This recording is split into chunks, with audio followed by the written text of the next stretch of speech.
Nebraska basketball and football both finish off 2024-2025 on a winning note. Obviously, we know Nebraska football won the Pinstripe Bowl to close out the year. Almost forgot. And the basketball team goes in to Las Vegas and closes things out by winning the crown. And I think there was definitely some mixed reviews. We're talking more about the crown later in the show, but what a way to finish for Fred Hoiberg's team. It kind of had a feeling of that 95-96 year where that Danny Nee team was a tournament team, and then they lost 10 out of 11 games before they got in on a run, and they won 5 NIT games, including a win at Fresno State against Jerry Tarkanian, which was a big win in that era. Well, this team went 46 days, Mr. Sipple, without winning a basketball game before they beat Arizona State on Monday. Yeah, and so you close out with 4 in a row. And what we talked about, and I think you got to give it voice again in the wake of this championship, is you give them a lot of credit for wanting to play. I mean, right, just start it with that, with Bryce Williams, team leadership saying, guys, we're playing. Because it tells you a lot about Fred's program. I don't want to, we got to be kind of, you got to sort of catch yourself in some of these conversations because they didn't make the Big Ten tournament. So I don't want to say it tells you a lot about this great program. It's hard to sell that, but it does tell you about this group of guys. It was obviously a good group of guys because they went to Vegas and played hard. I didn't think they played well all the time. Well, but they played hard. The line of them being in the NCAA tournament was maybe 2 more wins. And they weren't that far off from that. I mean, you think about how they lost to Michigan, how they lost to Maryland, how they lost to Minnesota, USC, Rutgers, Iowa. That's one thing in sports that mean you have a huge. But they were close. Like, they weren't that far off. I mean, Boise State was the first team out of the field, and they hammered them. They lost to Minnesota and Iowa. Correct, they did. No, don't stop me. When they lost to Minnesota and Iowa on their home court when they needed wins, and you're sitting here selling to me that they were close to being an NCAA tournament. Well, the Maryland loss, the Michigan loss was they had a shot to beat Michigan. The one area where me and you do not agree on sports is the word I'm saying the freaking line to get to the tournament was not that far for this team. We don't agree. They were right there. We don't. So you're saying they were far away from making. We don't the agree on close and what it means. But you don't think they were? It means nothing, is what I'm saying. In the 7th year of a head coach, for you to be shouting at me that they're close, that is sort of embarrassing. I'm saying that's an embarrassing look for you. They won 17 games.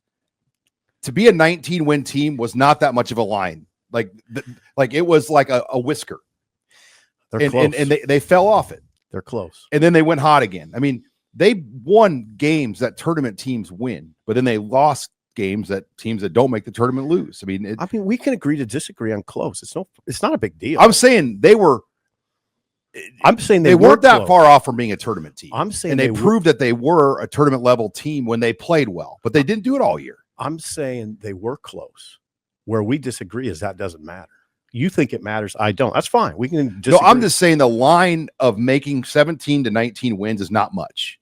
And they figured out how to fall off that line. I wonder sometimes how much Nebraska fans get frustrated with media going on platforms and talking about how close Nebraska is. Well, if the arena was still full for every game down the stretch. So you can't act like people stop following the team. It was close enough that people still filled that arena. If it was as far off as you're suggesting, nobody would have won in that arena. You're not listening. You don't listen to me. I just said they were close. I just said a minute ago they were close. That's what I said. I said, I wonder how much it means. Well, they finished out strong, got a tournament. I mean, they did all they could do for what was a very disappointing ending. Oh, they did. It was good. I mean, you have to keep it in perspective, though. They beat a UCF team that was 7-13 in the Big Ten and lost by 50 to Kansas. Big 12. Big 12, yeah. 7-13 in Big 12, lost it by 50. I mean, it's a great discussion, and I'm glad we're having it, frankly. It is a great discussion, and I do give them a lot of credit. I mean, Boise State was a 26-win team. The way I looked at this tournament, it was a safe spot. You're in a safe spot. It was good. I mean, it was kind of fun for media. I didn't feel an obligation to watch because it wasn't the tournament. It wasn't going to be a big deal if they lost. They're in the crown.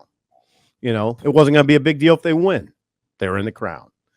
So I'm not taking away from anything they did. I'm really not. The guys played hard and they won 4 straight. You can't agree it gives them some momentum though for next year. So they're not going to lose a bunch of season ticket hold. Like if they would have lost to Arizona State, which they almost did, I think the feeling would have been a lot different. Would it have been? Well, the year that Fred had after COVID when it got bad, that was the 1 year lower bowl tickets at PBA opened, where that's how I was able to get 7 seats in a row, because several thousand people undid their tickets and they opened up because people were frustrated with how that COVID year ended, the year after COVID ended. I felt like the way this year ended, and if then they would have lost to a bad Arizona State team, not a good Arizona State team, it would have not had a good feel. You'd have been like, God, and then we lose Bryce, we lose Juwan. Now you get some transfers, you get a win. Yep. There's a little bit more momentum. It was I will say this too. Wow. Fox did a good job. I mean, the Fox production of these games, and you brought up a good point earlier off air. Okay, the Fox production was really strong. Like, it made it seem like a big deal. You know, they had Robbie Hummel doing games with Kugler. Well, it was Gus Johnson and Jim Jackson. Yeah, Gus Johnson, Jim Jackson did all the big ones. Right. So it was really slick. Now, what you wonder is, what if the pot, so the winning team gets $300,000 of NIL? And hold that thought, because we're going to have another headline about you're taking my fourth headline that we discussed before the show. Okay. So unless you want to come up with a new headline. No, we'll wait on it. Because we're going to discuss the crown in its place as you were transitioning us. Okay. But yeah. So Bryce finishes as a single season scoring leader in Nebraska history, passes James Palmer. That was big. That's big. The fact that Juwan Gary was tournament MVP, you feel great for him. Season got hot again. Yeah, Season looked great in the last 2 games. Even Burke, I mean, the little he played had some physical moments where you're like, God, he's pretty physical. Only played 4 minutes yesterday. They looked like a Big Ten team in that field, though, compared to the rest. Like when you watch Nebraska against Boise, I mean, they just looked like they had played in the Big Ten all year, and Boise hadn't seen that type of team. No, yeah, they did. You know, again, yeah, they were fine. No SEC teams to deal with, right? You didn't have to deal with that. Well, they only had 2 not make the postseason. Yeah. And then they both declined. This is the heated conversation that Nebraska fans are having. I've heard them. And it's good. Now, if Nebraska's in the SEC, they would have played 2 less conference games, and they would have had 19 wins. I'm talking about in this tournament. They would have had 19 wins. Because the SEC only plays 18 games. Oh, you're a talking point guy. We were talking about the Hey, I thought you were trying to pump up the SEC because you've been all in on Auburn. Well, they pretty good. Pretty good. Had a pretty good tournament, I'd say. Have a good chance to win it all. Yeah. I'm taking Houston, but we'll get into that later. Okay. Calvin. That was fun, Sean. I had somebody email me and say I said Calvin's name wrong. It's not Calvin. I said Calvin. Yeah. It's kind of like it sounds. You're fine on that. I wrote him back. I go, I've been saying Calvin. You're fine on that. And he goes, I'm surprised you wrote me back. Well, like I know his name. You're fine. Okay.